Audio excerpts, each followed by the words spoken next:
at Solar Family Estate in Dayton. Welcome back to Afternoon Live. Are you and your spouse fighting about spending too much time on your cell phone? Device distraction is one of the top issues right now, interfering with relationship satisfaction in modern relationships. So here with tips about how to talk to your partner about device concerns without starting an argument is our relationship expert, Maegan Megginson is back. Maegan, thanks so much for coming. Hey, Kara, good to see you again. Good to see you too. You know, this is a really interesting topic because it's all about having that conversation and not having it go downhill because everyone is on their device right now more. We're in the home, it's how we shop, it's how we do everything. Yeah. That is absolutely true. I think, you know, this time last year, devices were an issue. It's a conversation that shows up in my couples therapy office all the time. But now more than ever, we're all kind of escaping to our phones, like you said, for shopping, for entertainment, for connection with friends and family. It's a lifeline, but it's also a huge problem. When do you know that it's become a problem? You know it's become a problem when you start fighting about it, or when you start looking at your partner and feeling really irritated with them because he's just on his phone again. But my first tip is to be really careful when you notice that irritation come up. The first instinct is to sort of point the finger, right? And to criticize and to single out your partner by saying you're on your phone too much. Really, it's not about being critical. It's about reflecting on what's missing here. Why am I feeling upset right now about, you know, my partner being on their phone, and how can I approach this as an us issue instead of a you issue or something to be criticized? Right, because putting someone on the defensive is never going to work, especially if you ever look at your phone. They're going to turn back around and be like, well, because they might see a whole different picture. That's exactly right. And I think this is what happens when this conversation unfolds is partner A says, you're on your phone too much. And partner B says, really? Pot calling the kettle black here. You're on your phone all the time too. And then before you know it, before you know it, you're having a fight, you know, and you're pointing your finger at each other. Reality is we're all on our phones all the time. So this isn't a you issue. It's absolutely an us issue. And you're going to get through it much more productively if you talk about it in a collaborative way versus a finger pointing way. I mean, how are you possibly having a fight over cell phones? It almost sounds ridiculous, right? It sounds like it can't be that big of a deal, but then it turns into one. So when it does, how do you de-escalate? How do you maybe make rules around the phone?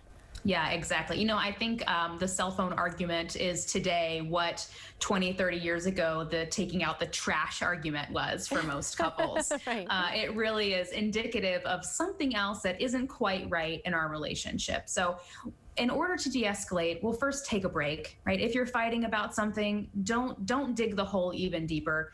Just call a timeout, take a break, come back together when you're both feeling calmer.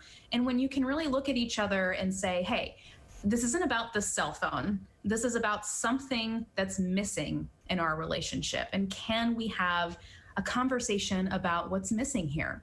And that conversation has two steps, I think. I think the first step is let's just take an honest inventory of how much screen time we have as individuals and as a family. And let's look at from a values perspective, is that okay with us? Is it okay that we're all spending X amount of hours a day or a week on our devices? And the second part of that conversation is really identifying what do we wish we were doing instead of being on the device? You know, how do we wish we were connecting? And I think that's where people are defaulting to right now, understandably so. We're all tired. We have quarantine fatigue, and we're quick to say, well, there's nothing else to do. This is the only entertainment I can find. But that isn't true. Right? That isn't true. Yes, we're stir crazy. We're all feeling fatigued, but the need for connection, genuine connection, if it's emotional connection, if it's laughter, if it's sharing feelings, if it's having more sex, there are needs that we still have that need to be met. And being on that darn device for hours and hours every day is definitely getting in your way of meeting the needs that are totally available to you right now. Quarantine or no quarantine, right now, you can get those needs met. It just to take some prioritizing and some collaborating with your partner to make sure you're really doing it together. So if you're sitting at home saying, this truly bothers me, we've kind of had this fight, I'm not going to bring it up again with my spouse, I've already done it before, do you come in with the plan of saying, instead of, us being on our devices all the time, can we blah, blah, blah? I mean, do you come in with a attack?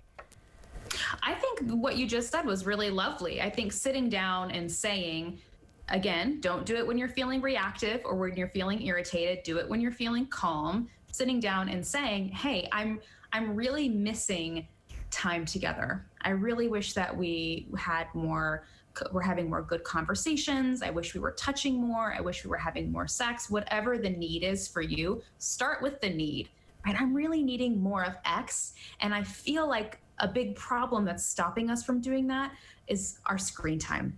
Can we talk about that? I'm wondering if maybe you have some needs right now that aren't being met. And can we look at, if screen time might be getting in the way of that too?